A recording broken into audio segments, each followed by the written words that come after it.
pero como todo no Partido Popular, o señor Núñez Feijóo tamén ten un currículum en B, que seguramente non enseñará nese casting que vai a facer estes días a Madrid. Por iso, hoxe, desde Marea, gustaríanos dirixirnos non ao señor Feijóo, sino ao conxunto da cidadanía española para amosarlles ese currículum en B que seguramente algúns deles non coñezan completamente.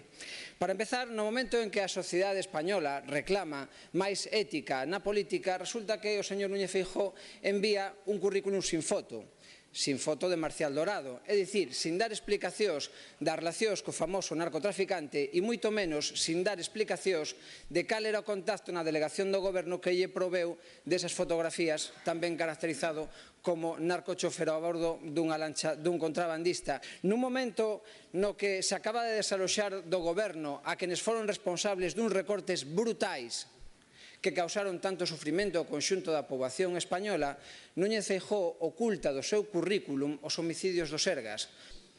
Nun momento en que se repudia especialmente os casos de corrupción, tanto nos gobernos como nas direccións dos partidos políticos, Núñez Feijóo oculta no seu currículum persoal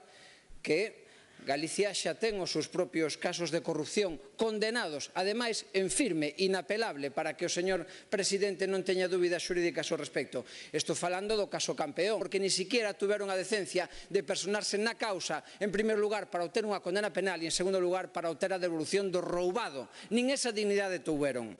Nun momento no que o Partido Popular, especialmente repudiado pola financiación ilegal, Núñez Feijóo oculta do seu currículum que Galicia ten o seu propio caso de financiamento ilegal do Partido Popular. Estamos falando da operación Pokémon, onde se sinala directamente a Conde Roa, que foi alcalde de Santiago co Partido Popular, por financiamento ilegal do partido. Por certo, neste caso xa tamén condenado por fraude fiscal. Nun momento onde a sociedade española está especialmente mobilizada e sensibilizada pola igualdade de xénero, Núñez Feijóo oculta do seu currículum